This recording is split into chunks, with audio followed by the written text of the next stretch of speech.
soir, l'invité, c'est donc Nicolas Gauvry. Alors bon, l'invité, il fait partie de l'équipe, donc c'est un petit peu, il est un peu chez lui.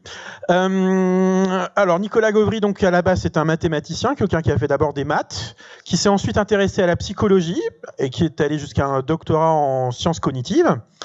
Et qui aime bien faire des choses qui ont un lien entre les maths et la psychologie. Donc c'est vrai qu'en psychologie, on a besoin de maths, hein, comme dans la plupart des sciences, comme dans toutes les sciences, je pense même. Et puis, il y a aussi des fois un aspect psychologique aux maths, et c'est d'ailleurs un peu de ça qu'on va parler ce soir, puisqu'on va parler de perception du hasard et de l'incertitude, donc comment on se représente ce que c'est que le hasard, et surtout comment des fois on se trompe à ce sujet. Voilà. Je pense que c'est une présentation qui te convient. Allez, à toi. Voilà, donc vous avez compris, je suis le bouche-trou, mais j'avais accepté, hein. J'avais dit si vous trouvez personne, je peux dépanner, voilà. Donc me voilà, il n'y avait personne pour janvier. Bon, alors du coup, voilà, je vais vous parler de ça, mais j'en ai déjà parlé plein de fois, peut-être vous avez déjà vu passer ça. Je vais essayer de le présenter un peu différemment de d'habitude. La perception du hasard, et puis, alors, incertitude, j'aurais pu mettre probabilité, les intuitions concernant les probabilités. J'ai préféré mettre incertitude pour bien dire que je ne parle pas de probabilité au sens exercice de probabilité. Hein. Voilà, ce n'est pas un truc sur l'éducation. Mais voilà, donc je vais commencer par vous dire qu'on perçoit le hasard pas comme il faut, qu'on fait plein d'erreurs quand on essaye d'estimer des probabilités, avec beaucoup de paradoxes et de choses comme ça que vous connaissez déjà. De biais et heuristiques comme d'habitude, parce que c'est très à la mode maintenant dans le grand public, c'est ce que je disais tout à l'heure, c'était très à la mode biais et heuristiques chez les scientifiques dans les années 70-80, et puis c'est un peu devenu désuet, donc maintenant, bon, c'est pas qu'on dit que c'est faux, mais disons que c'est un peu dépassé, on va un peu plus loin que ça, mais maintenant c'est beaucoup plus à la mode par contre dans le grand public. Bon, mais c'est pas faux, hein, on a plein de biais, on utilise des heuristiques. Et pour le hasard, du coup, ça pose certains problèmes. Voilà, je vais vous en montrer quelques-uns, juste quelques exemples. Et comme je n'avais pas envie de m'arrêter là, quand même, j'essayais d'aller plus loin sur deux choses. D'abord, vous donner au moins quelques exemples pour vous montrer que ça peut être problématique. Parce que, je ne sais pas, peut-être les premiers exemples auxquels on peut penser, c'est des gens qui vont jouer au loto alors qu'il ferait mieux de ne pas jouer au loto, ou bien qui vont croire que il y a des coïncidences étranges dans le monde et que leur chiffre fétiche, c'est le 7. Mais après tout, ça, c'est pas très grave. Et il y a des exemples un peu plus dramatiques que ça, donc je vais en donner quelques-uns, des croyances plus gênantes au niveau social, par exemple. Donc je vais parler de ça aussi.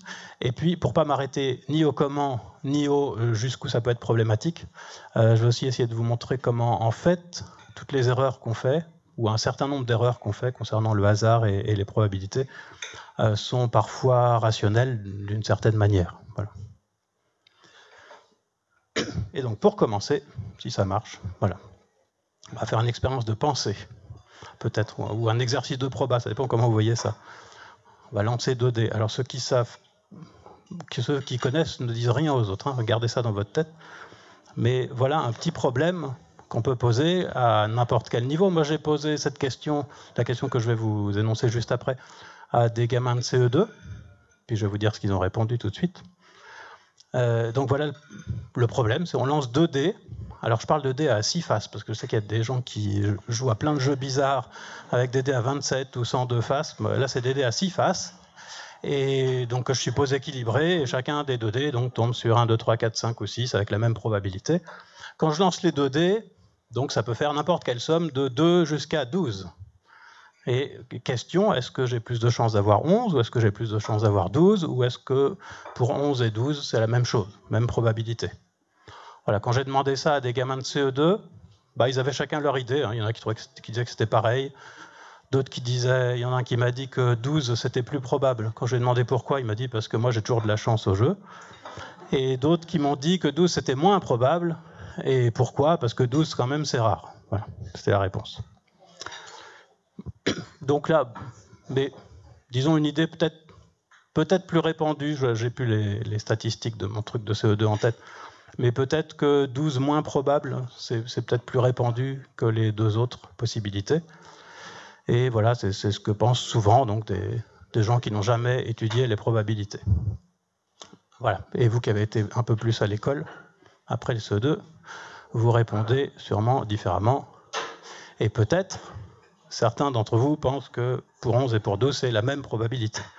Voilà, en tout cas, c'est ce qu'on observe assez souvent chez des gens de niveau lycée ou après. En fait, chez des gens qui ont un petit peu eu des cours de proba, mais pas beaucoup. Voilà, ceux-là souvent disent 11 et 12, ça a la même probabilité d'apparaître parce que c'est simplement 2 possibilités parmi toutes celles qu'il y a. Voilà. Et puis ceux qui ont fait encore plus de proba disent que 12 est moins probable que 11, et en fait 11 est 2 fois plus probable que 12. Et ça ne doit pas être un problème facile parce que ça a résisté aux efforts des probabilistes pendant un petit moment. C'est le problème du duc de Toscane, je crois que ça s'appelle. L'explication est la suivante. Une fois qu'on a l'explication, ça devient clair. Pour faire 12, vous pouvez imaginer 2 dés de couleur, un blanc, un noir. Pour faire 12, il y a une seule solution. Il faut que le blanc fasse 6 et que le noir fasse 6 aussi. Pour faire 11, il y a 2 solutions. Soit c'est le blanc qui fait 5 et l'autre 6, soit l'inverse. Donc il y a 2 fois plus de dispositions, si on veut, pour faire 11 que 12. Voilà, ça c'est un exemple juste pour commencer. Un exemple de biais, d'erreur fréquente, qu'on appelle le biais d'équiprobabilité. Voilà, et ça fait partie des biais qui augmentent avec l'éducation. Ça, c'est assez embêtant. Il y a des trucs comme ça, des intuitions fausses qui augmentent avec l'éducation. L'explication, c'est qu'au départ, on n'a pas d'idée du tout. Donc, spontanément, en fait, les gamins de CE2, quand on leur demande, ils répondent comme ça leur vient. Ensuite, on prend des réflexes avec les cours de proba. Et quand on est en probabilité, on sait bien que de manière implicite, quand on vous dit on lance un dé, ça veut dire même probabilité pour toutes les possibilités. Pour une pièce, c'est pareil. Pour les enfants, garçons, filles, c'est pareil. Dans tous les exercices, quasiment, c'est comme ça. Et il y a cette hypothèse implicite, à peu près tout le temps, que quand on a plusieurs possibilités, elles ont toutes la même probabilité. C'est ce qu'on appelle l'équiprobabilité. Et peut-être à force d'apprendre ça à l'école, eh ben on généralise et on l'utilise à mauvais escient. Voilà. Alors c'est vrai pour un dé, 1, 2, 3, 4, 5, 6, même probabilité, du moins à peu près. Pour 2 dés, c'est pas vrai, et l'erreur vient du fait qu'on ne considère pas les bons événements élémentaires. Voilà, là on imagine que les possibilités, c'est 2, 3, 4, 5, 6, jusqu'à 12. Alors qu'en fait, les possibilités, il y en a 36. C'est le premier dé fait 1 et le deuxième aussi, le premier fait 1 et le deuxième 2, le premier 1, le deuxième 3, etc.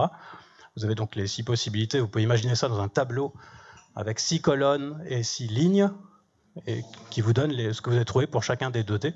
L'un en ligne, l'autre en colonne, ça fait 36 possibilités. Et chacune de ces situations correspond à la même probabilité de 1 sur 36. Et quand vous regardez là-dedans, il y en a une seule qui correspond à 6, donc ça fait une chance sur 36, et 2 qui correspondent à... Oui, c'est ça. Et 2 qui correspondent à 11, donc 2 fois plus probable. Voilà, un petit exemple. Et je vais continuer en vous donnant d'autres exemples pour vous montrer comment on se trompe, donc avec plutôt le hasard. Je mélange un petit peu plusieurs choses qui en fait sont étudiées séparément, disons, par les psychologues. Il y a la perception du hasard, la production du hasard, et puis le raisonnement probabiliste. Voilà, c'est étudié séparément en général, mais ça se ressemble pas mal. Et moi, je vais mélanger un petit peu tout ça. Quand on essaye de produire du hasard, d'abord, on n'y arrive pas trop mal. On n'y arrive pas trop mal si on essaye et si on fait des efforts. Mais il y a quand même tout un tas de biais aussi. C'est-à-dire que ce qu'on observe comme résultat, c'est pas tout à fait aléatoire quand même. Mais pour vous dire, quand on fait un effort, je vous donnerai plus de détails après, mais les premiers tests que j'avais faits là-dessus, on demande juste aux gens de répondre au hasard, de choisir au hasard entre différentes options. Ça marche beaucoup mieux avec des étudiants en art ou en psycho que des étudiants en maths. Voilà. Et la raison probable, c'est que les mathématiciens se disent que de toute façon, c'est une question qui n'a pas de sens, que n'importe quelle réponse est aussi valable que n'importe quelle autre. Pourquoi se fatiguer? Voilà. Et par exemple, si vous demandez à un étudiant en mathématiques de vous donner au hasard une suite de 10 pile ou face, très souvent, il vous met 10 fois pile. Voilà. Les autres ne font pas ça parce qu'ils savent très bien que ça ne va pas comme réponse et que ça va se voir sinon qu'ils se foutent de nous. Voilà. Mais pour un matheux, c'est aussi valable que n'importe quel autre, donc voilà. Pourquoi chercher autre chose? Alors ça veut dire qu'il y a quand même des réponses qui sont plus faciles que d'autres. Par exemple, les 10 piles, a priori, c'est plus facile à trouver. Et il y a comme ça des choses qui nous viennent plus facilement à l'esprit. Et de manière générale, là, je vais juste vous parler d'un premier type de biais qu'on pourrait appeler globalement un biais d'activation, qui est juste que les choses auxquelles on pense le plus facilement sont plus facilement choisi. Bon, même quand on essaye de ne pas le faire. Et par exemple, si vous pensez à un nombre entre 1 et 9, au hasard, en fait, quelle que soit la consigne, on a quasiment le même résultat. C'est-à-dire que si la consigne, c'est donner le premier qui vous vient à l'esprit, on a quasiment la même chose que si on demande, essayer de choisir quelque chose au hasard. Voilà, c'est 7 qui revient le plus souvent. À peu près plus souvent que les autres, hein, ça ne veut pas dire plus d'une fois sur deux, mais ça, quand on fait ça, on a à peu près 30% de gens qui répondent 7. Il y avait une théorie très amusante pour expliquer ça, de Tenenbaum et Griffiths, qui avaient remarqué que 7 avait cette particularité, parmi tous les nombres entre 1 et 9, d'être le seul nombre sans particularité. Ce qui fait une particularité. C'est un paradoxe, mais parce qu'il n'est pas au bout, comme le 1 et le 9, ce n'est pas un nombre pair, comme 2, 4, 6, 8, ce n'est pas un multiple de 3, comme 3, 6 ou 9, ce n'est pas un multiple de 5, comme 5. Voilà. Le 5, c'est bizarre. Le 5, il est juste au milieu. Bon, il disait au milieu, ouais. Il faisait ça comme ça. Alors, ils ont modélisé ça, ils ont dit, voilà, peut-être qu'on cherche à minimiser le nombre de propriétés auxquelles on pense. Évidemment, il y a d'autres propriétés. Et ils disaient, ce n'est pas les propriétés auxquelles on pense. Et ils trouvaient une courbe qui correspondait très très bien à ce qu'on observait, ils étaient très contents. Et, sauf qu'il y a des gens qui ont eu l'idée de faire la même expérience ailleurs qu'en Europe et aux États-Unis, et ils ont trouvé des résultats complètement différents. Donc, dans certains pays, c'est le 4 qui arrive très majoritairement, dans d'autres, c'est le 8. Ben, voilà. Donc, plus probablement, si le 7 arrive, ce n'est pas du tout pour des raisons arithmétiques, c'est plutôt pour des raisons symboliques, parce qu'on a souvent du 7, ou je ne sais pas, qu'il y a des symboles associés au 7. Nous, on a regardé dans... Comment ça s'appelle ? Google, je ne me souviens plus. Google a mis en ligne... C'est Google Books, non ? Je ne sais pas. C'est pas ça. On peut chercher... Je ne sais plus. Si quelqu'un a le nom, vous pourrez le dire.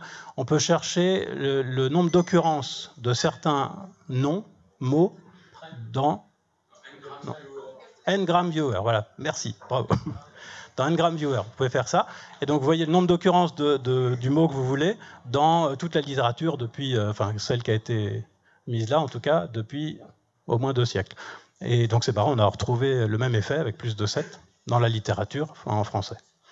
Voilà, mais en fait, ça dépend des pays, et puis donc, c'est probablement une histoire de symboles, plus ou moins, des choses comme ça. Voilà. D'autres exemples, si on demande aux gens de choisir au hasard entre oui ou non, entre haut ou bas, à chaque fois qu'il y a un élément positif et un élément négatif, l'élément positif revient plus souvent que le négatif. Alors je précise que dans ces expériences, on demande à chaque personne de répondre juste un des 2 mots. Parce que si on en demande plusieurs, ça s'équilibre. Mais si on en demande juste un, entre oui et non, les gens répondent plus facilement oui que non. À peu près 60% de oui, on a trouvé. Voilà, on avait fait ça. Là, je ne le fais pas parce que vous n'êtes pas assez nombreux, je n'avais pas envie que ça foire. Mais on l'avait fait dans un grand amphi où il y avait 500 personnes et on avait retrouvé 60%. Alors, l'histoire du oui et non, ça porte un nom en psychologie, c'est le biais de positivité. Et on le retrouve un petit peu partout, le biais de positivité. On le retrouve un peu partout, pas que dans des recherches sur le hasard. Bon, je ne vais pas détailler plus que ça, mais les éléments positifs ressortent plus souvent. Et alors, on a fait un petit test pour voir si vraiment c'était lié à l'activation ou pas, en posant cette question à des gens, de juste dire une fois oui ou non. Et en plus de ça, on leur faisait passer un questionnaire qui mesure la dépressivité, c'est-à-dire ceux qui sont plus ou moins déprimés. C'est pas le trouble, dépression. Mais... Et ce qu'on trouvait, c'est qu'au-delà d'un certain seuil de dépressivité, ça s'inverse. Il y a plus de non que de oui. Ce que je trouve assez marrant. Et donc, si vous voulez voir le monde à peu près comme il est, pas de manière trop positive par rapport à la réalité, il faut être modérément déprimé. Voilà ce qu'on a trouvé. Les très déprimés, c'est assez inversé. Bon, c'est pas terrible. Et alors on s'est dit, même si on essaye des alternatives, là, oui, non, un truc complètement neutre, pile ou face. Voilà. Pile ou face, il y a plus de pile que de face. Juste parce que c'est en premier, probablement, parce qu'on dit toujours pile ou face. Ouais. Et en anglais, on dit heads or tails, c'est-à-dire face d'abord, il y a plus de faces. Voilà, ça c'est amusant, hein, ce truc. Donc il y a des items comme ça qui sont plus activés, plus faciles à trouver et qui apparaissent plus. Et je vous disais tout à l'heure, même quand on le sait, on tombe quand même dedans. Il y avait une expérience amusante de John Christie, un canadien. Lui, ce qu'il avait demandé, c'est à des gens de placer des points dans des carrés, par exemple. Voilà, placer un point dans un carré. Au début, il leur demandait de placer le point n'importe où, au hasard, dans le carré. Et quand on superpose tous les points de tout le monde, de plein de monde, on voit apparaître très nettement les diagonales. Il y a un gros point au centre, bon, et puis on voit les diagonales et un petit peu les médianes, comme ça. Voilà. Donc on est attiré par des endroits spécifiques. Alors ça, c'est amusant. Ensuite, il a demandé aux gens, essayez de mettre un point là où vous pensez que les autres mettraient le point si on leur demandait de le faire au hasard. Et on observe exactement la même chose, mais beaucoup plus marqué. C'est-à-dire vraiment un gros point au centre et puis les diagonales très marquées. C'est-à-dire qu'ils ont conscience du fait qu'on fait ça. Ensuite, on leur a demandé, maintenant, essayez de mettre le point là où les autres ne vont pas le mettre si on leur demande de faire au hasard. Et on obtient à nouveau le centre et les diagonales, mais plus diffus. Tiens, voilà, ça se passe un peu comme s'ils étaient attirés par ces zones-là, et puis qu'ils essayaient de s'en écarter, mais ils ne s'en écartent pas assez, ce qui fait que ça reste quand même visible. Voilà. Alors tout ça, on classe ça dans outcome bias, c'est tout ce qui concerne des biais, quand on essaye de produire du hasard, qui concerne juste un événement, disons, un tirage. Mais non, j'ai ça toujours. Mais peut-être plus intéressant, il y a aussi beaucoup d'études sur des séries. On regarde ce qui se passe quand on fait des séries. Et par exemple, peut-être on ne va pas le faire, parce que tout le monde n'a pas une feuille et du papier, mais je l'ai fait ça plusieurs fois et ça marche assez bien. Si vous essayez d'écrire une suite de 12 pile ou face qui soit conforme à ce qu'on attend du hasard, bon, bah vous aurez une certaine suite, et vous pourrez regarder dans cette suite combien il y a d'alternance et de répétition. C'est-à-dire, par exemple, si vous faites pile face face, le premier passage pile face, ça s'appelle une alternance parce qu'on a changé, et puis après face face, c'est une répétition puisque c'est 2 fois la même chose. Sur une série de 12, si on lance vraiment une pièce, ça fait donc 11 fois un passage qui est soit une alternance, soit une répétition, et normalement chaque passage a autant de chances d'être répétition ou alternance. Donc, voilà, 11, ça veut dire qu'en moyenne, il devrait y avoir 5,5 alternances. Et puis, c'est équilibré, quoi. Il devrait y avoir la moitié des séries avec plus de 5,5, donc au moins 6 alternances, et puis l'autre moitié avec moins. Et en réalité, quand ce sont des gens qui le font, il y a plus de suites qui ont plus de 6 alternances. C'est-à-dire qu'on alterne trop. Voilà, ce qu'on appelle judicieusement le biais d'alternance. Voilà. Et ça, alors sur quoi ça peut déboucher? Ça peut déboucher sur des articles scientifiques en parapsychologie, en tout cas au moins une fois. Et donc je vous cite juste un cas où finalement le biais d'alternance a permis de comprendre pourquoi un article était faux. C'est Rupert Sheldrake et le regard dans la nuque. Je ne sais pas si vous avez déjà entendu parler de Rupert Sheldrake, c'est un biologiste au départ, mais qui s'est reconverti dans la parapsychologie, et il publie des articles dans des revues de parapsychologie, mais dont certaines sont vraiment considérées quand même comme des revues scientifiques. Donc il a un style scientifique, il fait des expériences, il explique comment il fait, et il démontre plein de choses merveilleuses autour de sa théorie des champs morphiques. Par exemple, il a démontré sans l'ombre d'un doute que les perroquets sont télépathes, et c'était la première fois. Donc moi j'avais trouvé une erreur statistique dedans, j'avais fait un article pour dire qu'il y avait une erreur statistique dans cet article-là, et j'ai eu pour la première fois un article, juste pour dire à quel point j'étais con, sur le site de l'Institut Métapsychique International. Voilà. Ça date un peu. Et alors je me souviens, comme c'était la première fois que ça m'arrivait, j'avais commencé à lire l'article, j'étais super énervé, je bouillonnais que ça, et puis à peu près arrivé au milieu, je me suis dit, non mais attends, là, en fait, c'est des gens qui sont en train de dire que je suis bête parce que je crois pas que les perroquets sont télépathes. Et donc la suite, j'ai juste rigolé. Mais donc à part les perroquets, Sheldrake pense aussi qu'on est capable de détecter les regards. Donc si quelqu'un vous regarde derrière dans la nuque, comme ça, vous devez le savoir. Vous retournez. Là, je sens rien, par exemple, ce qui est une preuve que ça marche. Et alors pour faire ça, très rigoureusement, il a fait une expérience avec 2 personnes qui sont comme ça en file indienne. Il y a l'observé devant, puis l'observateur derrière. Et à chaque 10 secondes, l'observateur derrière décide soit de regarder, soit de ne pas regarder. Il regarde ailleurs ou alors il regarde la nuque. Et l'autre dit s'il a senti qu'on le regardait ou pas. Voilà. Et le truc, c'est qu'à chaque fois, en tout cas dans la première version de l'expérience, j'ai pas suivi l'affaire plus loin, le type de devant était informé de si ça avait fonctionné ou pas, donc il savait ce que l'autre avait choisi, et puis on continuait comme ça. Et à cause du biais d'alternance, Sheldrake a pu trouver des résultats significatifs, c'est-à-dire que le type de devant arrivait effectivement à deviner plus d'une fois sur deux s'il était regardé ou pas, mais quand on regarde les suites, elles ne sont pas aléatoires, parce que le type de derrière alterne trop. Et donc vous pouvez, quand vous êtes devant, par exemple, vous savez que la fois d'avant, il ne vous a pas regardé parce que vous avez pensé qu'il vous regardait, on vous avait dit que c'était faux. Je ne sais plus où j'en suis. Donc si vous ne vous a pas regardé, il y a plus de chances que cette fois-ci, il vous regarde, du coup, à cause du biais d'alternance. Et comme on en a conscience, les deux faisaient ça, et puis voilà, ça donnait les résultats, enfin ça expliquait les résultats de Sheldrake. Si vous faites une suite de 12 pile ou face, vous avez tendance à trop alterner quand vous voulez être aléatoire. Mais pas seulement. On a aussi tendance, et d'ailleurs les deux sont peut-être liés, à trop équilibrer les suites.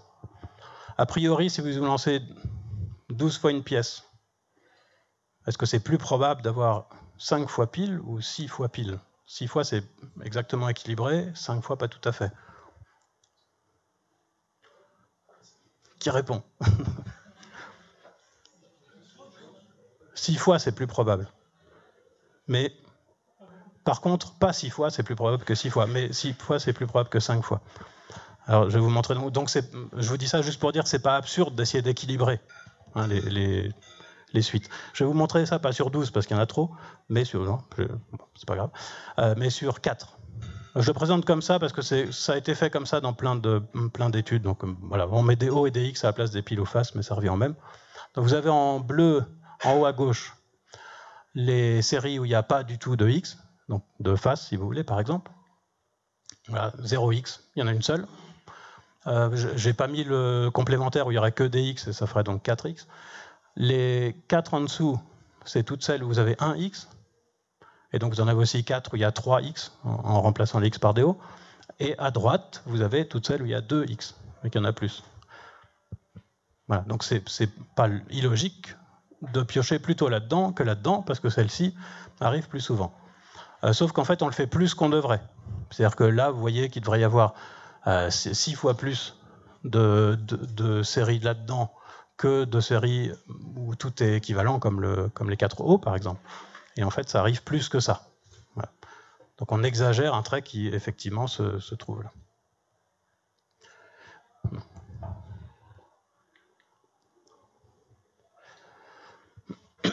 Alors là, on va encore reparler de télépathie, c'est pas tout à fait la même chose que Sheldrake. Mais on va parler d'une autre expérience dont peut-être Florian vous a parlé aussi, parce que c'est devenu très à la mode ce truc, et il aime bien aussi. Parce que c'était une grande expérience, c'est l'expérience de Radio Zénith. Ça vous dit quelque chose? Hein? Donc je crois que ça date des années 40, un truc comme ça. C'est une fondation qui avait organisé une expérience de télépathie à la radio. Et donc ça se passait comme ça, il y a des médiums qui choisissaient, en simplifiant un peu, des médiums qui se concentraient sur une suite de 5 pile ou face, alors c'était pas toujours pile ou face, mais ça revient au même, et ils l'envoyaient mentalement comme ça aux auditeurs de la radio, et les auditeurs devaient écrire ce qu'ils avaient ressenti mentalement, sur des petits papiers, et l'envoyer. Et puis alors, ils ont eu des centaines de milliers de réponses, c'était fantastique, ça fait une belle base de données, et quand on analyse, on voit que les gens réussissent mieux que s'ils avaient répondu au hasard. Parce qu'au hasard, une suite de 5 pile ou face, il y a 1 sur 2 puissance 5, une probabilité de 1 sur 2 puissance 5 de tomber juste, puisqu'il faut avoir raison 5 fois de suite, avec à chaque fois une chance sur 2. Ça fait 2, 4, 8, 16, 32. Une chance sur 32, ils réussissaient un peu mieux qu'une chance sur 32. Et donc ça prouvait que la télépathie fonctionne, sauf que, comme tout à l'heure, vous avez compris ce qui se passe, les suites n'étaient pas vraiment aléatoires, et elles n'étaient pas aléatoires de la même manière pour les médiums et pour les autres. Et quand ce n'est pas vraiment aléatoire des deux côtés, en fait, ça change la probabilité de bien répondre. Et du coup, ça expliquait les résultats. Voilà, ce qui a été trouvé assez peu de temps après les premières publications. Voilà, tiens, du coup, je vous dis encore un petit mot sur le perroquet télépathe, là, parce que ça s'est passé. Je ne vous donne pas tous les détails, mais juste les grandes lignes. En fait, ils ont fait comme ça. C'était un perroquet dont la propriétaire disait que, quand elle regardait une photo, par exemple, il avait tendance à dire ce qui correspondait à la photo. Voilà, elle regardait une photo avec un château, et puis le perroquet disait château. Voilà. Et alors ils ont testé ça rigoureusement. Alors ce qui est marrant, c'est de voir toute la rigueur qu'il y a sur certains points. Par exemple, ils expliquent que c'est des pièces séparées, où ils ont mis un truc spécial sous le sol pour empêcher qu'il y ait des ondes magnétiques qui puissent traverser et aller à côté. Tout était filmé du début jusqu'à la fin. Et donc ils ont fait ça, ils ont mis des photos dans une enveloppe cachetée, super bien fait, mélangé et tout. Alors je sais plus, c'était genre, c'est pas les bons nombres, mais vous allez voir après pourquoi c'est important que je vous donne quand même des exemples de nombres. Par exemple, il y avait 20 mots identifiés. Ils ont cherché sur Internet des images qui correspondaient à chacun des 20 mots. Château, plume, des trucs comme ça, fleurs, je sais pas. Et puis ils ont trouvé quelque chose comme 70, 75 photos. Parce qu'il y a des mots, ils disent, pour lesquels il n'y avait pas beaucoup de photos, d'autres pour lesquels il y en avait beaucoup. Et puis la propriétaire regardait les photos comme ça, se concentrait, on enregistrait, et le premier mot qui semblait avoir un sens et que disait le perroquet à ce moment-là était enregistré, puis on regardait si ça coïncidait. Et ça coïncidait mieux que le hasard, comme d'habitude, dans les articles de Rupert Sheldrake. Voilà. Est-ce que vous avez noté un truc? Je dis 20 mots, 75 photos. Donc ça... Voilà. Donc il y a des photos qui revenaient plus souvent, et il nous expliquait dans l'article que quand il y avait des photos qui revenaient moins souvent, c'est parce qu'ils avaient plus de mal à trouver des images. Et donc je ne sais pas parce que je n'ai pas tous les détails, mais on peut imaginer assez facilement que ça correspond à des mots. Donc, quand on a moins de photos, ça doit être des mots plus rares, donc probablement qu'on prononce moins souvent, et donc probablement que le perroquet dit moins souvent. Et dans l'article, on n'a pas toutes les informations pour savoir à quel point c'était et si ça suffit à expliquer le résultat, mais en tout cas, il y a ce problème-là, qui n'était pas du tout pris en compte. Voilà. Donc on avait bien pris en compte le fait que c'était une personne extérieure qui mélangeait les photos, qui mettait dans une enveloppe cachetée, vérifiée par 3 personnes avant que ça commence, et qu'on avait mis un truc en aluminium plus du liège par-dessus pour éviter les transmissions électromagnétiques. Mais ça, par contre, il n'avait pas pris en compte. Voilà, c'était de ça que j'avais parlé dans l'article à l'époque. Et donc là encore, c'est une histoire... Disons, si ça convainc, en tout cas, c'est parce qu'on fait des erreurs dans le raisonnement probabiliste ou qu'on ne voit pas ce truc qui devrait nous sauter aux yeux, c'est qu'il n'y a pas le même nombre de photos pour chaque mot, et donc forcément, ce qu'on va obtenir, ce n'est pas ce qu'on cherche. Voilà, je vais passer à donner un autre exemple qui est très souvent discuté. Voilà, vous connaissez sûrement cet exemple. Je vais faire très simple, je vous projette un petit paragraphe d'un article qui va paraître très bientôt dans Cerveau et Psycho et qu'on a écrit avec ma collègue Tiffany Morisseau. C'est pour illustrer, c'est un problème très classique qu'on a proposé à des médecins, et puis bon, sûrement beaucoup d'entre vous connaissent et savent le résultat, mais bon, nous on a été chercher pour le représenter avec des choses un peu plus réalistes. Là, le 0,1% de prévalence dans certains pays pour le sida, c'est réaliste. On a regardé l'ordre de grandeur, hein, on a simplifié, mais l'ordre de grandeur est réaliste. Et les tests les plus fiables qu'on ait en une fois pour le sida, c'est à peu près ça.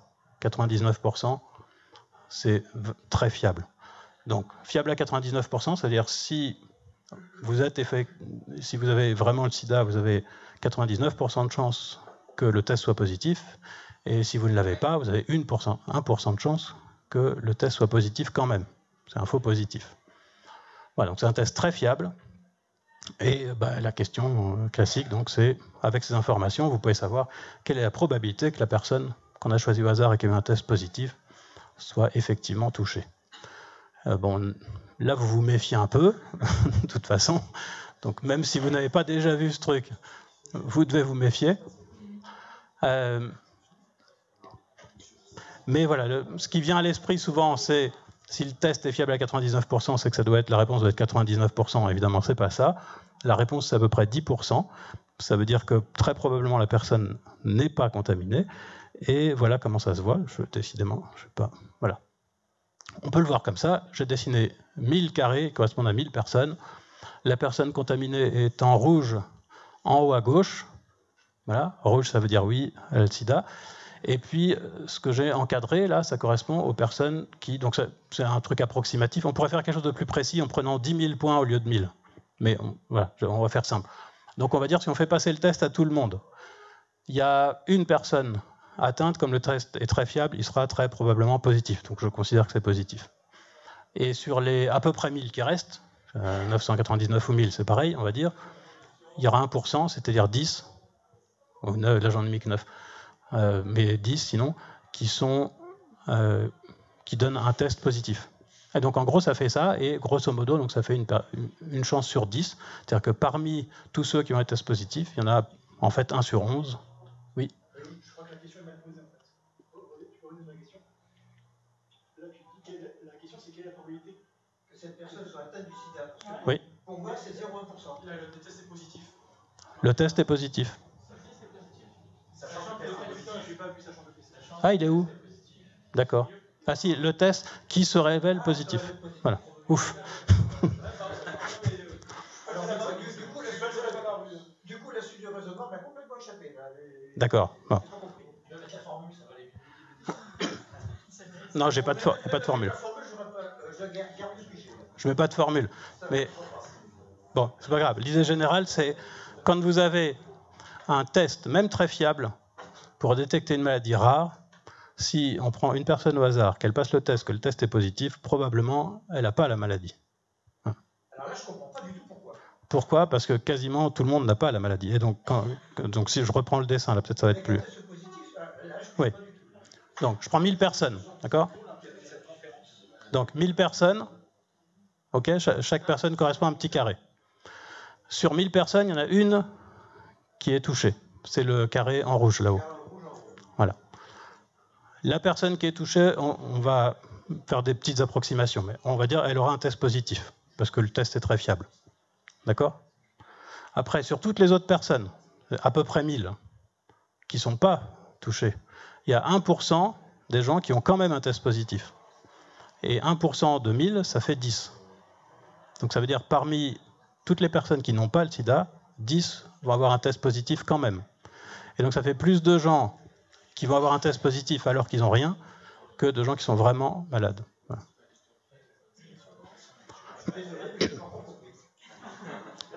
Bah, on en reparle après si besoin. Mais donc ça illustre que c'est un truc pas intuitif, et c'est ce qu'on appelle la négligence du taux de base en psycho. On va voir d'autres exemples après, ou peut-être ce sera plus clair, je ne sais pas.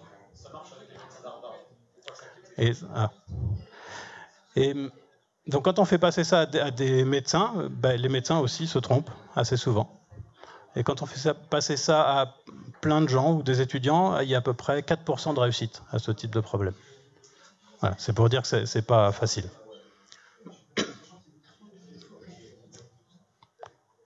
Alors je dis, peut-être que c'est plus... Je vous donne un autre exemple, peut-être ce sera plus évident, enfin plus clair, parce qu'on imagine mieux la conclusion.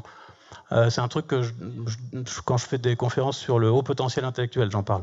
Vous avez à peu près 2% d'enfants à haut potentiel intellectuel, surdoués, on peut dire. D'accord ? Il n'y en a pas beaucoup.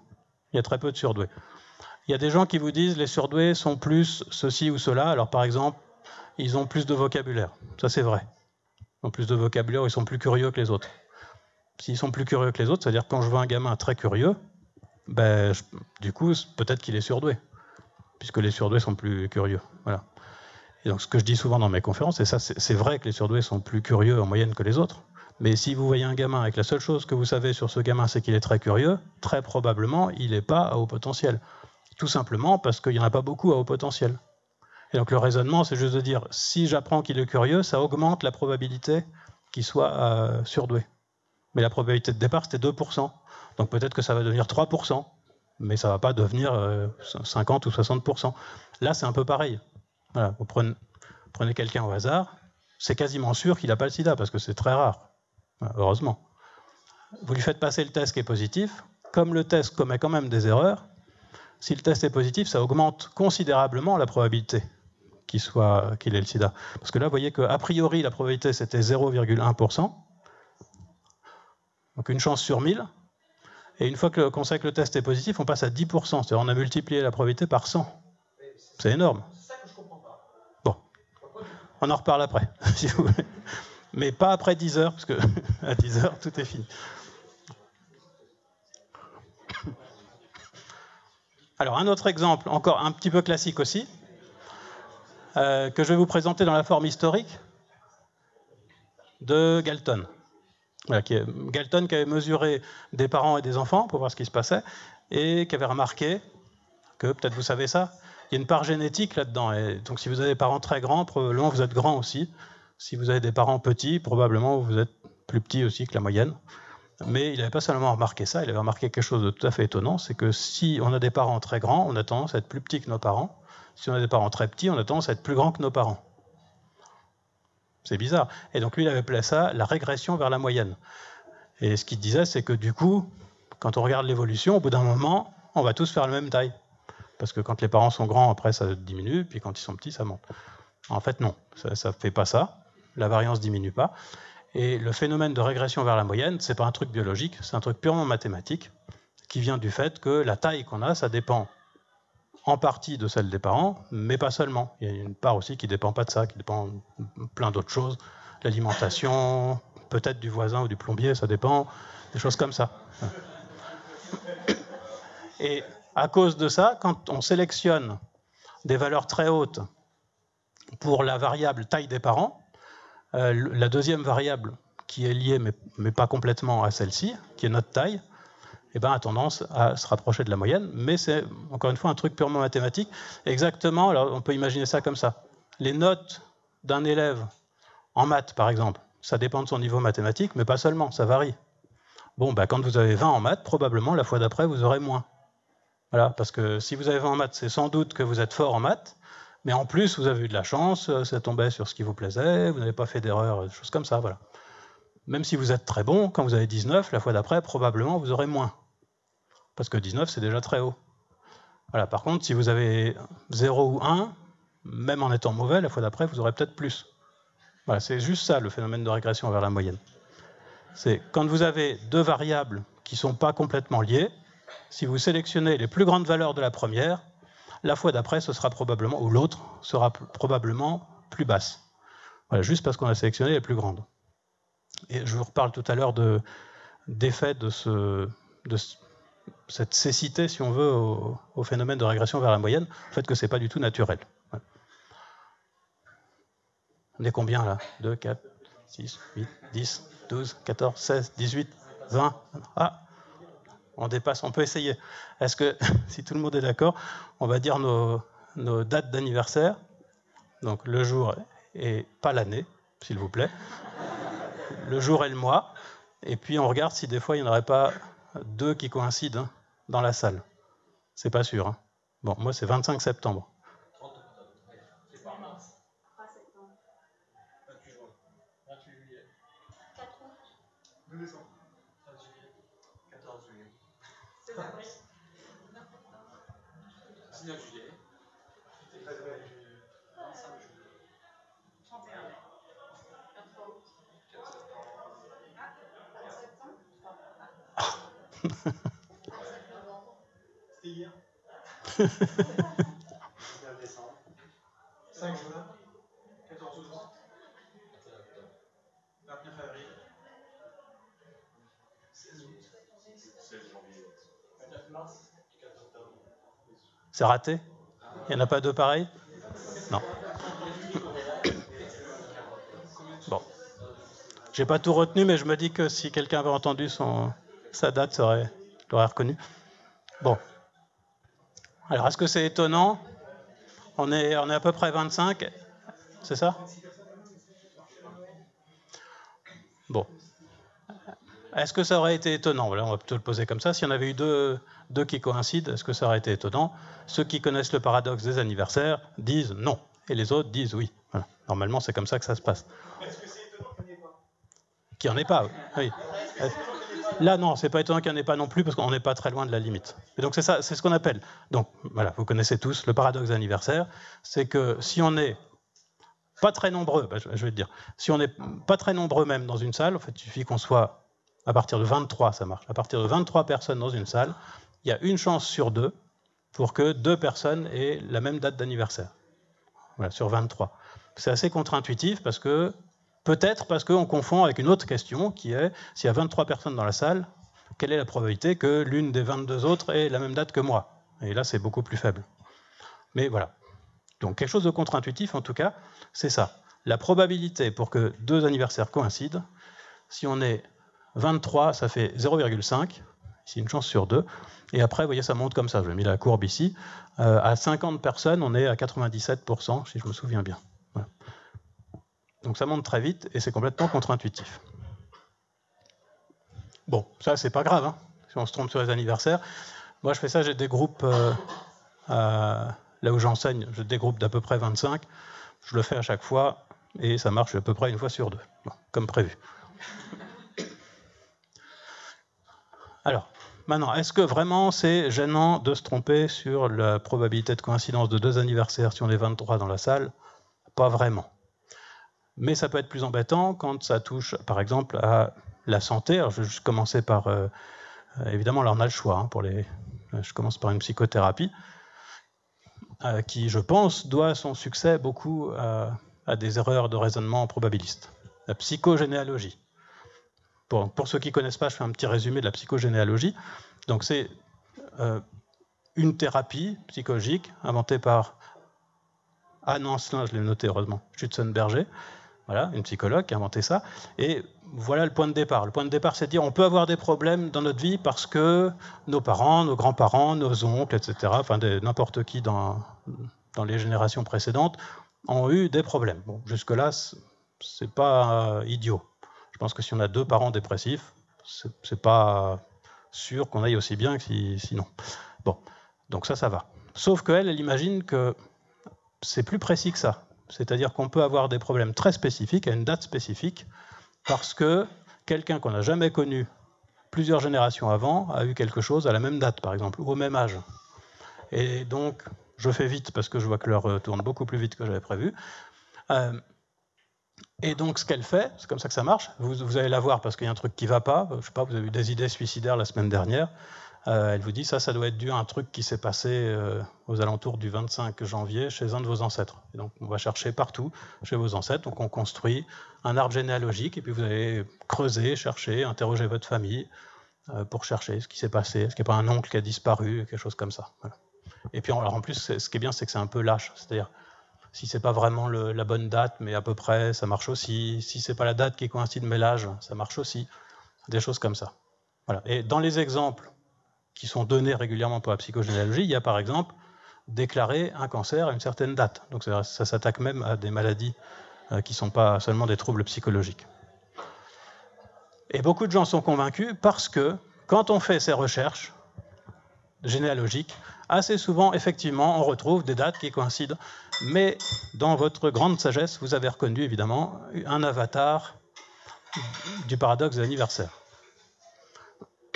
Alors, ce n'est pas tout à fait le paradoxe de l'anniversaire, en fait. Parce que si moi j'arrive et je dis il m'est arrivé un truc le 25 janvier et que je vais chercher dans mon arbre généalogique un 25 janvier, ça, c'est pas le problème des anniversaires. Je ne cherche pas deux dates parmi tout un paquet qui coïncident, je cherche une date qui coïncide avec la mienne.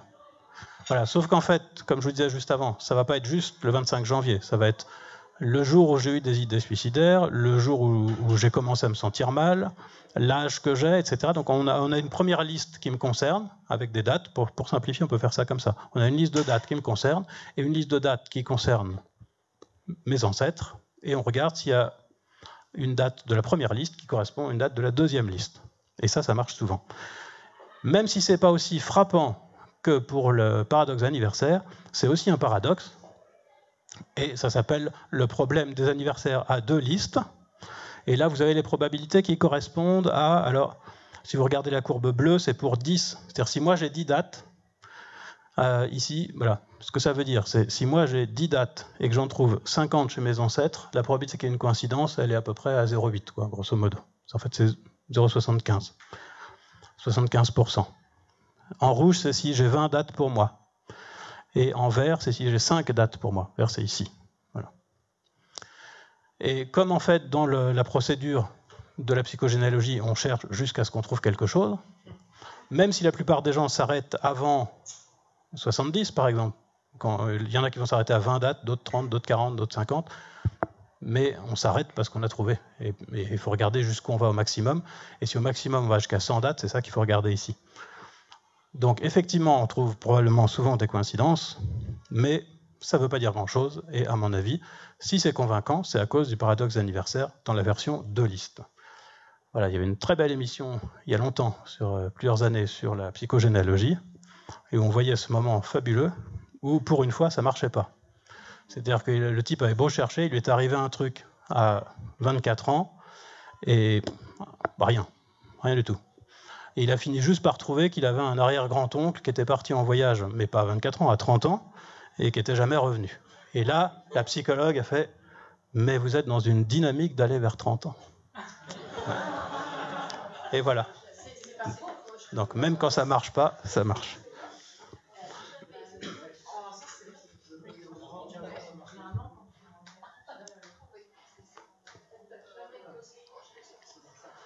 Alors, comme j'ai aucune mémoire, je vous projette ça comme ça. Et c'est aussi un extrait de l'article à paraître sur l'histoire de Sally Clark. Mais, donc c'est une histoire vraie, ça. Hein. Donc Sally Clark a 2 enfants, tous les 2 sont morts, a priori, de mort subite du nourrisson. Les 2. Mais comme les gens avaient un doute, enfin certaines personnes avaient un doute en tout cas, elle a été accusée d'avoir assassiné ses enfants. Il n'y avait pas d'argument fort pour dire qu'elle les avait assassinés. Ça collait parfaitement avec la mort subite du nourrisson dans les 2 cas. Et un des arguments sur lequel je me focalise, ce n'était pas tout le procès, mais un des arguments qui a priori a fait mouche, mais au bout de plusieurs années, le jugement a été cassé, mais elle a été condamnée avant, était de dire qu'elle avait forcément assassiné ses enfants parce que la probabilité d'avoir 2 morts subites du nourrisson dans la même famille était très faible. Et donc là, c'était 1 sur 73 millions. Il y avait des erreurs de calcul. Donc ce n'est pas vraiment 1 sur 73 millions, mais ça ne change rien. Le truc, c'est qu'effectivement, c'est très rare d'avoir 2 enfants dans la même famille qui meurent de mort subite du nourrisson. Mais il manque des informations pour pouvoir en déduire quoi que ce soit sur la culpabilité de Sally Clark. Voilà. De la même manière que je pourrais dire, si je prends quelqu'un au hasard dans le monde, je ne sais pas combien de milliards on est, la probabilité qu'il s'appelle Nicolas Gauvry et qu'il soit en ce moment au Formidable, et qu'en plus il soit innocent, est très faible. Très très faible. Et donc comme moi je m'appelle Nicolas Gauvry et que je suis ici au Formidable, c'est que sûrement je ne suis pas innocent. Voilà. CQFD, j'attends les CRS. Voilà. Alors ça, donc, c'est pas vraiment 1 sur 73 millions, hein, mais cet argument-là, il est convaincant, et il a convaincu, pas mal. Il a fallu que la Société statistique royale de Grande-Bretagne intervienne à plusieurs reprises pour qu'ils acceptent de reconsidérer ce qu'ils avaient fait ici. Leur réaction après, je crois, c'était complètement absurde. Ils ont dit maintenant on va interdire les statistiques pendant les procès. Bon. Ah bah c'est encore pire. On peut continuer à dire des bêtises, mais on n'a pas le droit d'expliquer pourquoi c'est une bêtise. Ça, c'était pas une... Non, ouais. Ok. Alors, pourquoi ça ne va pas là? Parce qu'en fait, la question à se poser, c'est pas est-ce que c'est probable ou pas que dans une famille, les 2 enfants meurent de mort subite du nourrisson, c'est est-ce que c'est plus probable ou moins probable que dans une famille, les 2 enfants sont assassinés par leur mère? Et en fait, c'est plus probable d'avoir 2 morts subites que d'avoir 2 assassinats d'enfants dans la même famille. Et c'est ça qui compte. Exactement comme pour tout à l'heure, il y a un problème à peu près équivalent à la négligence du taux de base de tout à l'heure. Ouais, donc vous voyez que des erreurs comme ça de raisonnement probabiliste, ça peut déboucher sur des erreurs judiciaires. Donc ça peut être très embêtant. Toujours dans le cadre des pseudo-médecines, si on veut. Mais alors là, c'est plus une psychothérapie. Je prends l'homéopathie, je pourrais prendre n'importe quoi. Souvent, on dit que si ça marche et si les gens sont convaincus, c'est à cause de l'effet placebo. Mais en fait, l'effet placebo, ça vient certainement après la régression vers la moyenne dont on a parlé tout à l'heure.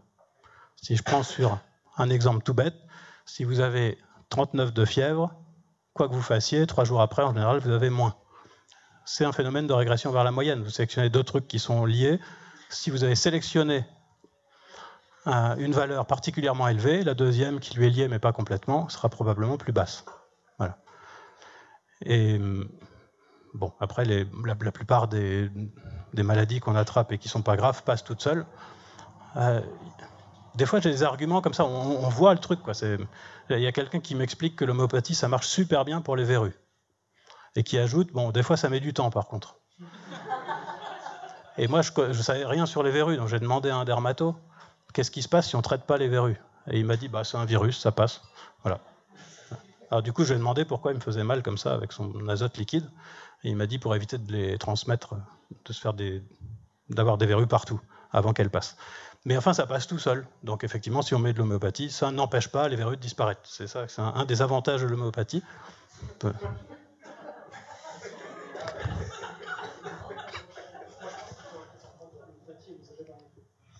Voilà.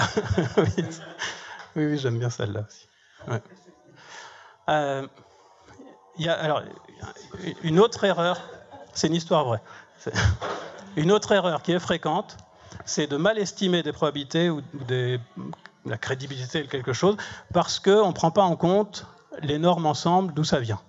Voilà. Et il y a eu une histoire, et c'est pareil, il y a quelques années, une plainte contre Orange parce que quelqu'un a reçu sa box, j'imagine, je sais pas, il y avait un code à taper, et le code, donc ça doit dater un peu parce que maintenant ils sont plus longs que ça, les codes. Et le code c'était ça. Voilà.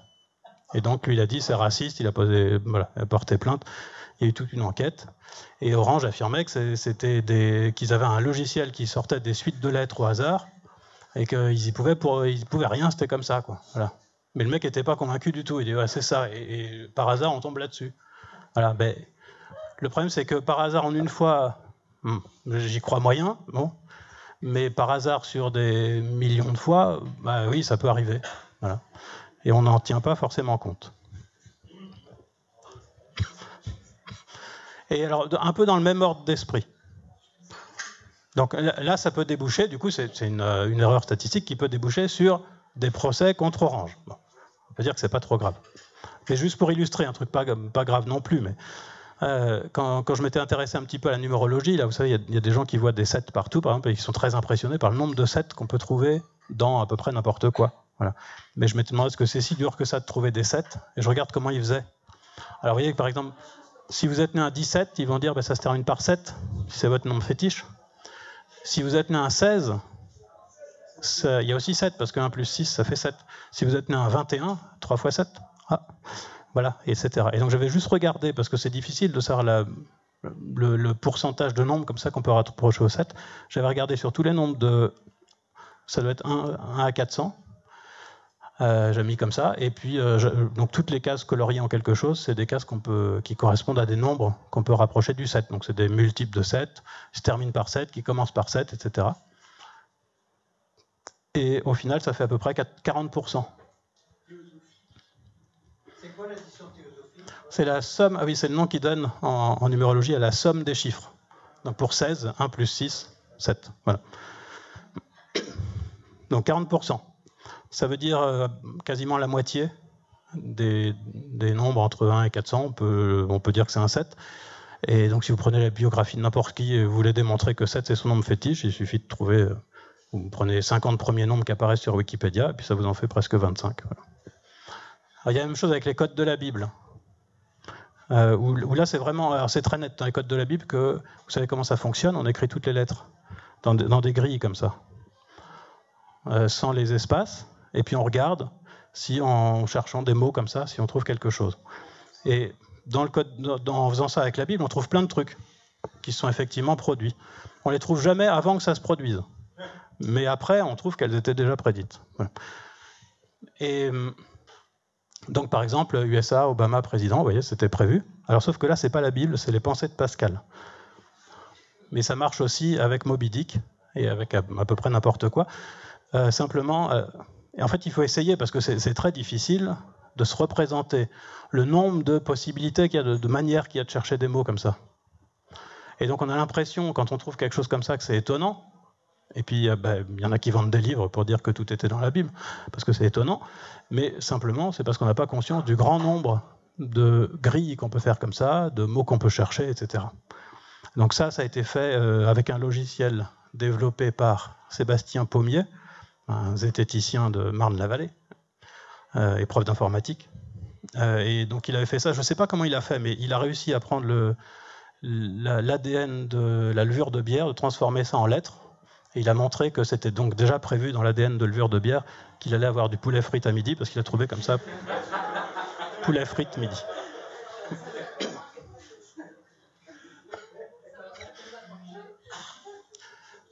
Et quand on cherche comme ça, alors maintenant pour varier un peu et pour dire ça peut mal tourner, peut-être vous avez vu ça, c'est tout récent ça. Voilà. Alors c'est ce qu'on trouve sous la semelle d'une paire de Nike. Je pense que c'est écrit AI Max, voilà, Air Max, peut-être un truc comme ça. Et quand on le met à l'envers, on peut vaguement reconnaître Allah. Donc c'est une catastrophe et il y a des gens qui râlent. Et ils ont aussi râlé pour d'autres choses, encore plus prosaïques. Voilà.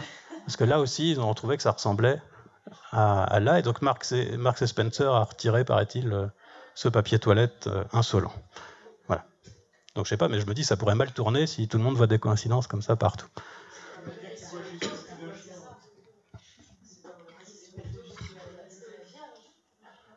Alors, je vais aller encore plus vite que jusque-là. Là, je voulais vous dire un petit mot sur la théorie du complot. Je vous dis quand même un tout petit mot très vite sur la théorie du complot. Moi, je suis un peu mal à l'aise avec ces trucs-là quand même, avec les théories du complot. Enfin, avec la recherche sur la théorie du complot aussi, je veux dire. Parce que les gens qu'on classe comme complotistes nous disent maintenant c'est utilisé pour discréditer dès qu'on n'est pas d'accord avec le gouvernement. Et puis souvent j'ai l'impression que c'est vrai. Qu'effectivement on a tendance à dire à tout le monde qu'ils sont complotistes. Moi j'ai envie de le dire pour le Monde, là je crois, avec leur truc sur Monsanto, mais... donc ça m'embête un peu. Nous, on s'était posé des questions. Les gens qui croient aux théories du complot, on dit c'est parce qu'ils pensent que rien n'arrive par hasard. C'est pour ça qu'ils disent comme par hasard, quelle coïncidence, etc. Et quand on a testé, on n'a pas trouvé ça, nous. On a trouvé qu'ils avaient exactement la même perception du hasard que les autres. J'ai des collègues qui ont fait les choses un peu différemment et qui ont trouvé, eux, un lien dans plusieurs études. Donc peut-être qu'il y en a un, mais il est très faible, vraiment très faible. C'est-à-dire, c'est pas la perception du hasard vraiment le problème là-dedans, à mon avis. Par contre, il y a un truc étonnant, c'est les gens qui croient aux théories du complot, qui croient à une théorie du complot, ont tendance à croire à plein de théories du complot. C'est-à-dire, c'est pas focalisé sur un point. C'est une sorte d'état d'esprit, on pourrait dire. Donc, j'y reviens après.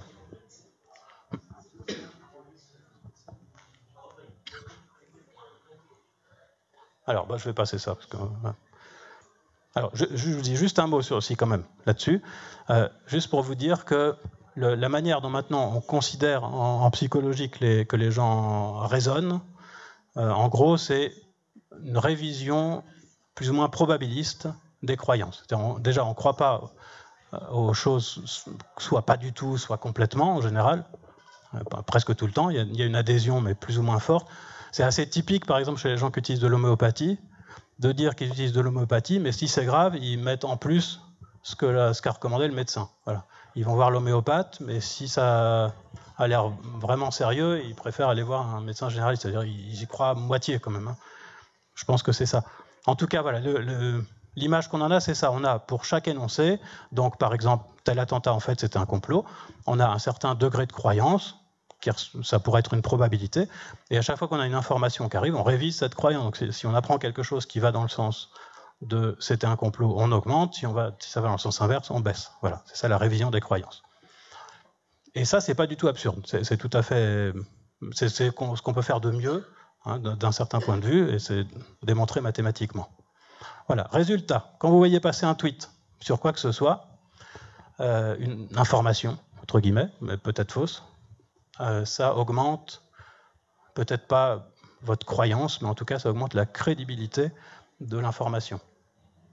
Et ça, je vous en parle ici parce que c'est rationnel, si on utilise donc le raisonnement bayésien, on en parlait juste avant, on révise les croyances, mais c'est quand même flippant. Parce qu'il y a une expérience qui a été faite là-dessus, on montrait des tweets avec des informations fausses, même si en dessous il y a écrit que l'information est fausse, ça la rend quand même plus crédible. Les gens n'y croient pas, mais ils la trouvent plus crédible. Et ça marche avec à peu près n'importe quoi, pourvu que ce ne soit pas totalement absurde. C'est-à-dire si on essaye avec « la Terre est un cube parfait », ça ne marche pas. Vous pouvez mettre ça plein de fois, personne n'y croit. Mais si j'invente n'importe quoi, je dis 500 femmes ont porté plainte contre Macron pour viol, c'est pas, voilà, ça existe, ça pourrait exister dans un monde parallèle, je ne sais pas. Si je mets ça comme tweet, même avec en dessous quelqu'un qui dit c'est faux, ça augmente la crédibilité du truc. Et donc dans le test, ils ont fait ça, ils ont passé plein de tweets à des gens. Ensuite, ils leur ont demandé d'évaluer si c'était crédible ou pas si c'était vrai, mais si c'était crédible. Et le fait d'avoir vu quelque chose, ça le rend plus crédible, y compris quand on l'a oublié. C'est ça qui me fait peur, moi. C'est s'il y a écrit dessous que c'est faux, et qu'en plus vous avez oublié que vous l'avez vu, ou l'un des deux, ça augmente quand même la crédibilité. Voilà, ça c'est une erreur. Et alors pour plein d'autres choses, je n'ai pas le temps de détailler, mais pour plein d'autres choses dont j'ai parlé, on a des erreurs comme ça qui en fait ont un fond rationnel. C'est en utilisant quelque chose de parfaitement rationnel qui est la révision de nos croyances ou de la crédibilité en fonction des informations qui nous arrivent, qu'on arrive à des choses comme ça. Donc je reviens juste brièvement sur les complots, théories du complot, pour dire, moi quand je regarde, je vois qu'ils n'ont pas, ou très peu, de problème avec la perception du hasard. Je pense que c'est pas ça le problème. Je vois qu'il y a, quand je dis ils, c'est ceux qui adhèrent beaucoup aux théories du complot. Je vois qu'il y a une sorte d'état d'esprit, parce que ceux qui croient à une théorie du complot ont tendance à croire à beaucoup de théories du complot. Et donc je me dis, en fait, la différence entre ceux qui croient beaucoup aux théories du complot et ceux qui n'y croient pas beaucoup, c'est juste la probabilité a priori qu'ils attribuent au fait que quelque chose soit un complot. Et du coup, si je m'interroge, j'essaye de faire abstraction de ce que je crois très fortement, je reviens à ça. Je dis, moi, a priori, quand il y a un attentat, je ne pense pas que c'est un complot du gouvernement, mais j'ai aucune preuve de ça. Voilà. Et donc en face, j'ai des gens qui me disent, si, c'est très probable. Et je ne sais pas quoi leur répondre, parce que je peux leur dire, je peux pas leur dire que des complots, il n'y en a pas. Je sais qu'il y en a, parce qu'il y en a plein qui ont été découverts. En fait, la différence, peut-être, c'est juste que moi, je pense que les complots ont presque tous été découverts. Donc, comme on n'en a pas découvert beaucoup, j'en conclus qu'il n'y en a pas eu beaucoup. Et eux pensent peut-être que parmi tous les complots qu'il y a eu, très peu ont été découverts. Voilà. Et j'ai aucune preuve de mon argument par rapport au leur. C'est pour ça que je suis embêté avec toutes les études qui cherchent à montrer qui résonnent moins bien, etc. Même si, effectivement, on trouve qu'ils résonnent moins bien, mais l'effet est toujours assez faible. Donc, c'est pas... Voilà, je ne pense pas que ce soit l'explication principale. Je crois que l'explication principale de la différence entre ceux qui croient peu et ceux qui croient beaucoup aux théories du complot, c'est la probabilité a priori qu'on attribue au complot. Et là, franchement, c'est une sorte de croyance, à mon avis.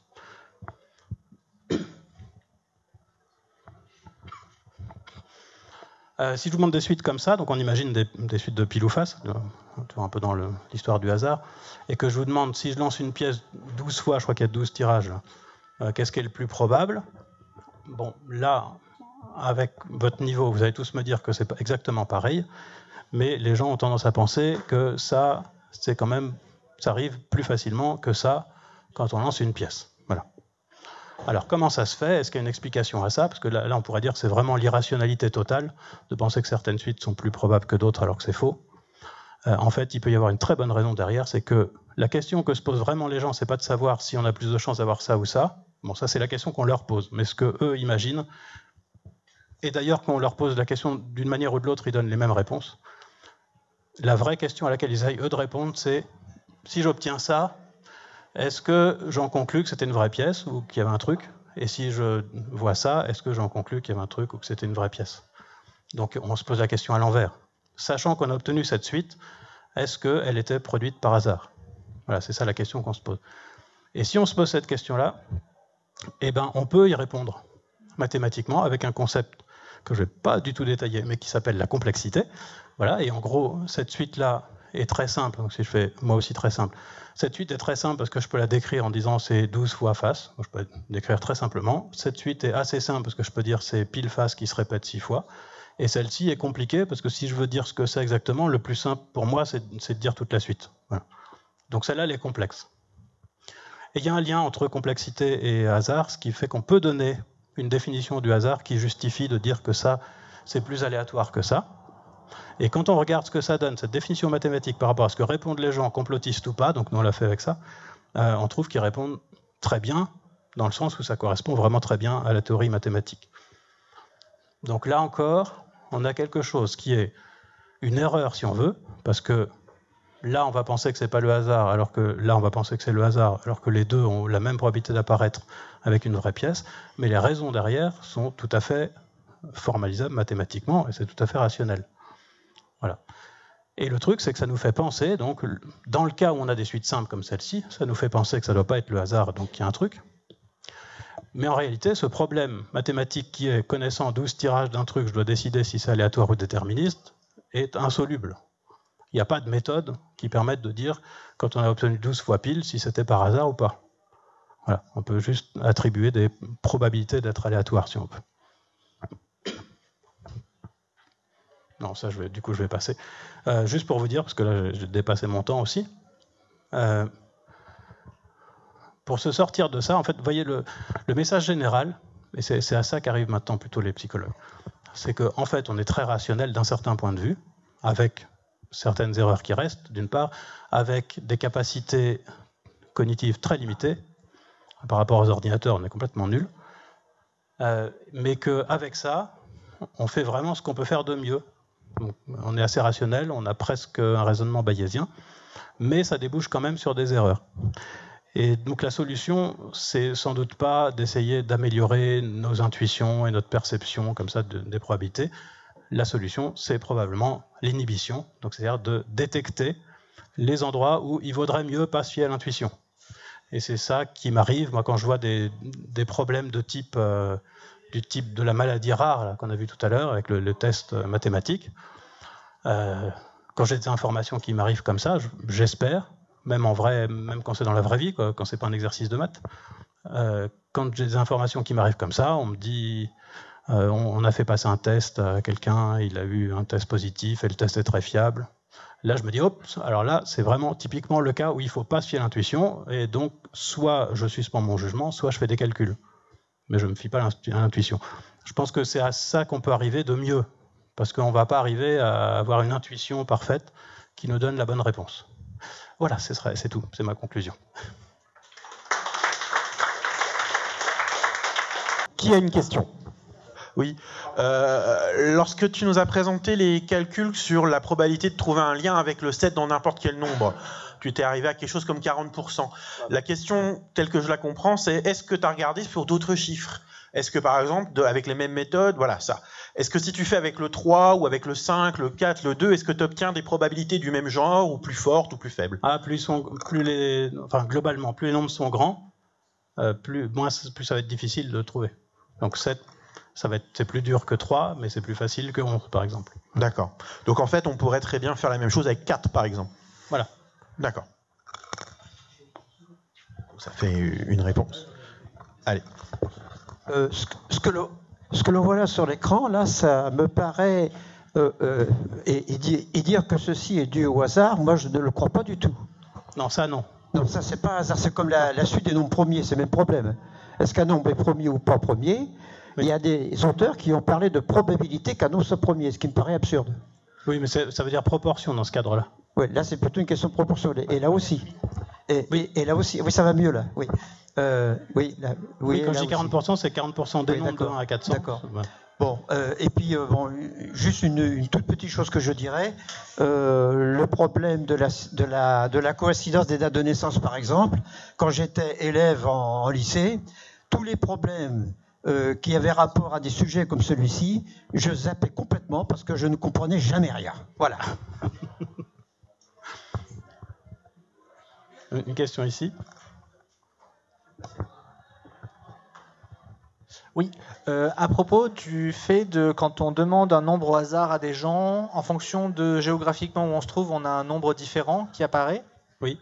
Est-ce qu'on a regardé, qu'est-ce qui pourrait expliquer quel nombre apparaît dans quelle région ? En général, c'est des nombres symboliques. Je ne sais plus, quand il y avait des explications, c'était des nombres symboliques. Je crois que le 4, ça doit être symbolique en Chine, je ne sais plus, un truc comme ça.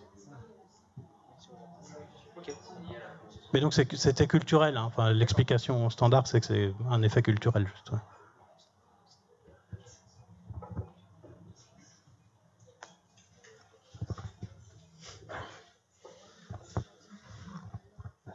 Oui, j'ai une question qui serait un peu liée. Donc, vous avez cité pas mal d'exemples de questions qui avaient des réponses pas neutres. Enfin, c'est-à-dire qu'il y avait certains choix qui étaient plus probables que d'autres, et donc éventuellement les nombres qui dépendent de la géographie, pile ou face, etc. Est-ce qu'il existe des questions qui sont neutres, c'est-à-dire pour lesquelles on on constate que les réponses sont à peu près équiprobables. Oui, alors déjà, quand on a testé le biais de positivité, on a fait oui, non, haut, bas, gauche, droite, par exemple. Et selon le niveau, par exemple, oui, non, ça fait une différence beaucoup plus marquée que haut, bas. Et haut, bas, ça fait une différence plus marquée que gauche, droite, mais il y a un peu plus de droite quand même. Donc là, quand la différence de polarité entre les deux, disons, est réduite, ça réduit aussi. Et puis je vous disais, globalement, ça marche quand même pas trop mal. On n'est pas très loin du 50%. Donc quand il n'y a pas d'effet de primauté, c'est-à-dire, par exemple, si on met... qu'est-ce qu'on avait fait ça avec 2 couleurs, par exemple? On met 2 couleurs, on dit... mais 2 couleurs qui sont à peu près de même niveau, ça peut être rouge et bleu. Voilà, c'est à peu près pareil. Si on demande à une personne sur 2 rouge ou bleu et à l'autre bleu ou rouge, on a quasiment 50-50. Voilà. D'accord, oui. Donc il faut effectivement faire attention à l'ordre aussi.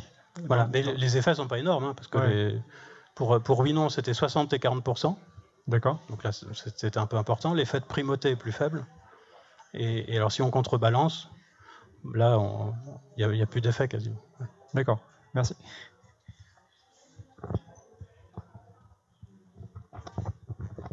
Que pensez-vous des fonctions random sur les ordinateurs? Est-ce que ce sont vraiment des chiffres entre 0 et 1 proposés au hasard, ou est-ce qu'il y a des biais? Alors c'est pas vraiment du hasard, mais on vérifie que c'est pas trop loin du vrai hasard, donc c'est à peu près bien distribué, que c'est à peu près indépendant, des choses comme ça, mais c'est pas du vrai hasard, non. Donc ça suit pas tout. J'ai une question, une remarque. Vous avez parlé sur le complotisme, vous avez parlé de différents a priori, et je suis plutôt d'accord avec vous. Je pense qu'il y a des gens qui ont un a priori plus complotiste et des gens qui ont un a priori moins. Mais ce que je me demande, c'est est-ce que ces a priori sont de vrais a priori? Est-ce qu'ils se valent parce qu'ils sont eux-mêmes le produit d'un raisonnement? Et par exemple, ces a priori-là sont le produit d'un raisonnement qui peut se baser sur la probabilité d'une fuite d'un complot. Et là, je pense que ça peut se modéliser, que... Alors peut-être qu'un jour on aura un raisonnement valide, mais pour l'instant, moi dans ce que j'ai vu, il y a quelqu'un qui avait essayé de faire un modèle pour montrer que la plupart des complots finissaient par... Mais c'était complètement foireux son truc. D'accord. Okay. J'ai pas vu de bon argument pour dire ça. Maintenant, moi c'est ce que je crois, mais après sur Facebook il y avait une fausse démonstration entre toutes les théories du complot. C'était nombre de personnes nécessaires pour faire un complot, au moins 2. Nombre de personnes capables de garder un secret, moins de 2. Donc voilà. D'accord. Mais bon. Mais sinon, peut-être qu'on aura un jour une méthode pour déterminer ça, mais pour l'instant, je crois qu'il n'y en a pas. Alors, je vais relayer une question qu'on a sur Internet. Question de Marion. Est-ce qu'il y a un lien entre le fait de croire plus souvent à des théories du complot et une préférence politique? On s'éloigne un petit peu du sujet de ce soir, mais apparemment c'est le sujet qui intéresse. En général, on trouve plus de gens qui croient aux théories du complot dans les extrêmes. Des deux côtés du spectre. Des deux côtés. D'accord. Ouais. Et donc la même chose entre le fait de croire à des théories du complot et des fonctions d'inhibition. Alors je suis pas sûr de bien comprendre la question.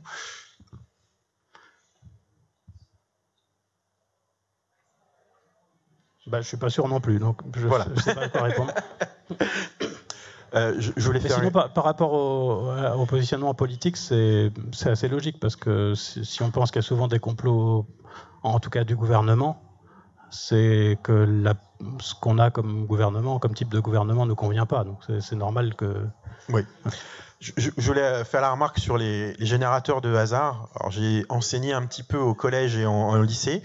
Il y a une expérience à faire qui est assez drôle au collège. Souvent, il y a un même modèle de calculatrice qui est imposé à tous les élèves. Et un jour, on leur dit, prenez votre calculatrice, vous appuyez sur la touche random, qu'est-ce que vous avez comme chiffre? Et ils ont tous le même chiffre parce qu'ils s'en sont jamais servis.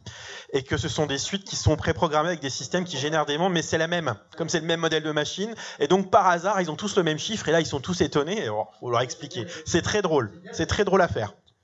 Avant, quand on devait avoir des nombres aléatoires et qu'il n'y avait pas encore les ordinateurs, plutôt que d'inventer les choses au hasard, en fait, on pouvait utiliser ça en psycho pour choisir des sujets, par exemple. Il y avait des tables publiées, des tables de nombres aléatoires. Des tables de nombres aléatoires qu'on pouvait suivre. Donc ça, c'est marrant d'avoir un truc imprimé, on dit voilà, des nombres au hasard. Donc on pouvait réutiliser.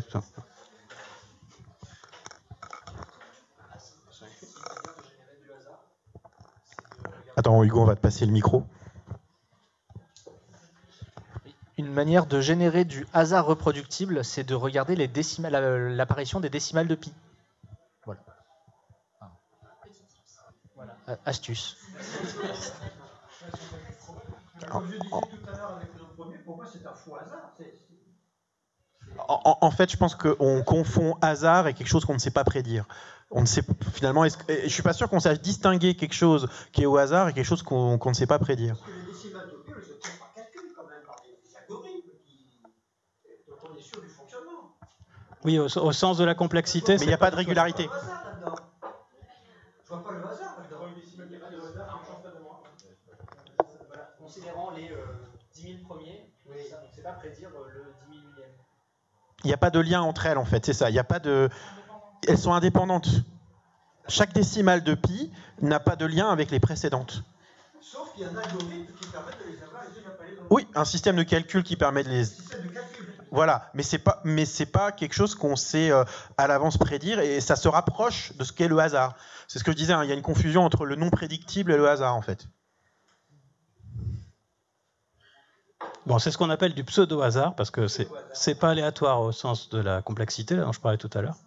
Parce que si je précise un tout petit peu ce que j'ai dit, là, complexe, je vous dis, la dernière suite que j'avais montrée est complexe, parce que si je veux la décrire, je suis obligé de la lire en entier.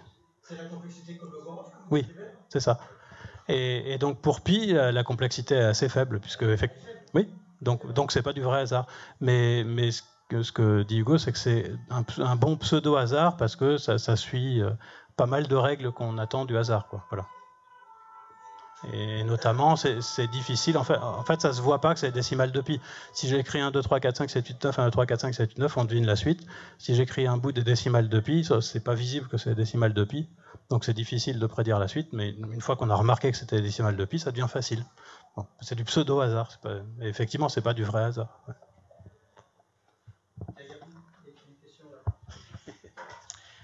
Oui, dans l'actualité, il y a une affaire qui a fait parler des probabilités récemment, c'est l'affaire des bébés sans bras. Donc, et pour moi, c'est assez difficile de savoir comment il faut raisonner dans ce cas-là. Alors, j'ai regardé les chiffres, on a 150 naissances par an sur 800 000 naissances en France, qui sont de personnes atteintes de cette maladie. Et on a une ville comme par exemple Guidel en Bretagne, où il y a eu 4 naissances en 2 ans avec cette maladie. Donc c'est difficile de savoir est-ce que c'est normal ou pas. J'ai eu 2 explications. J'ai pas regardé ça en détail, mais juste un truc qui peut biaiser l'intuition, c'est qu'on a tendance à imaginer que si on imagine des points répartis au hasard sur la carte de France, par exemple, on les imagine en général beaucoup trop étalés. Voilà. C'est ce que Jean-Paul Delahaye appelle l'effet râteau ou l'attente excessive d'étalement. C'est ça. Et en réalité, quand on met vraiment des points au hasard, ils sont agglomérés. C'est l'impression que ça donne. Ils sont vraiment au hasard, mais on a l'impression d'avoir des agglomérations comme ça.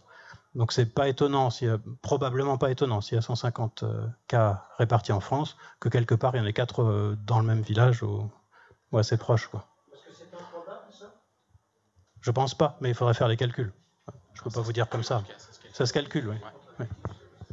Oui, oui. Oui. Ouais. Bah, c'est un. Je vous dis après si j'ai le temps, juste un truc. Alors, déjà une chose, en fait, quand j'ai commencé à enseigner, j'ai eu un choc parce que je donnais des cours de langue à l'époque et au bout d'1 an ou 2 ans d'enseignement, je me suis rendu compte que pas souvent, mais tout le temps, je posais des questions à mes élèves en mettant en avant une alternative, en disant cette chose en italien, ça se dit comme ça ou comme ça, ci ou ça, et bien sûr, sans y penser, je mettais la bonne réponse à la fin. Et du coup, ça, si j'ai bien compris, c'est le biais. T'en as parlé à part. Non, là, je pense que c'est différent, mais. À propos de pile ou face, c'était pas ce même. Je pense que c'est autre chose que D'accord. les Mais faits du coup, j'ai primauté, découvert ce biais chez moi. Voilà. Donc voilà.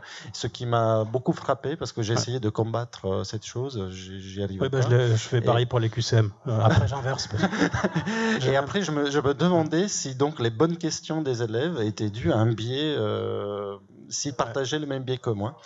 Et voilà. Et donc voilà, ça c'est vraiment une chose qui me turlupine parce que et en plus, je l'ai toujours ce biais. Donc ça c'est. Dans le même genre, il y a aussi le quadrilatère ABCD est-il un parallélogramme? Si oui, machin. Ben, on sait que c'est oui. Donc je me force à mettre si oui quand c'est non.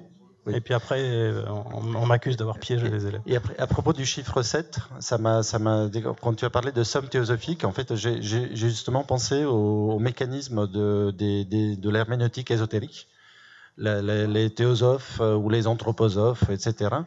Et où les énéagrammes, etc., la Gurdjieff, les tests de psychologie qu'on fait avec des chiffres. Et en effet, déjà, ça m'a vraiment étonné parce que déjà avec le 7, on peut faire ça.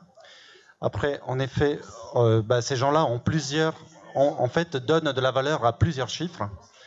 Donc chacun va avoir son numéro fétiche, mais il va avoir aussi son anti-numéro. Donc ton numéro va être 7 et ton numéro ennemi va être 2 par exemple, et un autre numéro va avoir une autre valeur et en effet, si on croise toutes les probabilités, probablement on a toujours quelque chose à dire sur n'importe quel nombre choisi au hasard. Et en effet, ça m'a fait penser un peu à la façon dont, par exemple, dans l'antisémitisme, on a plusieurs modèles de juifs. On n'a pas seulement le juif banquier, on a aussi le juif pauvre, mais qui, lui, va en vérité exprimer un autre trait du juif qui va rentrer dans la palette des caractéristiques de la judéité, du discours antisémite général. Et donc, quoi qu'il arrive, n'importe quel juif va tomber dans un de ces traits-là, et au final, ça converge toujours. Donc, comme un algorithme qui a l'air de fonctionner, parce qu'en vérité, ça donne toujours le même output. Et en effet, moi, j'ai toujours eu l'impression que le discours conspirationniste fonctionnait un peu comme ça aussi, d'une certaine façon. Donc, je ne sais pas si... J'ai rien à dire là-dessus. D'accord.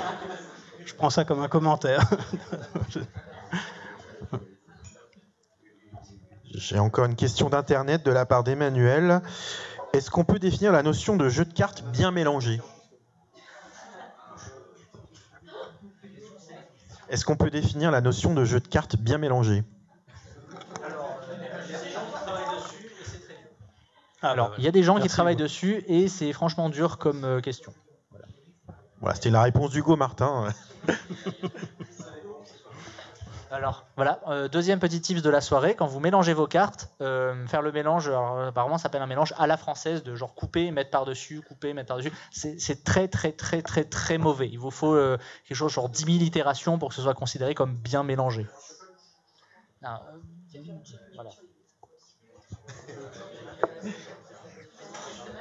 Voilà, j'espère que ça a répondu à la question. Est-ce qu'il y a encore des questions dans le fond?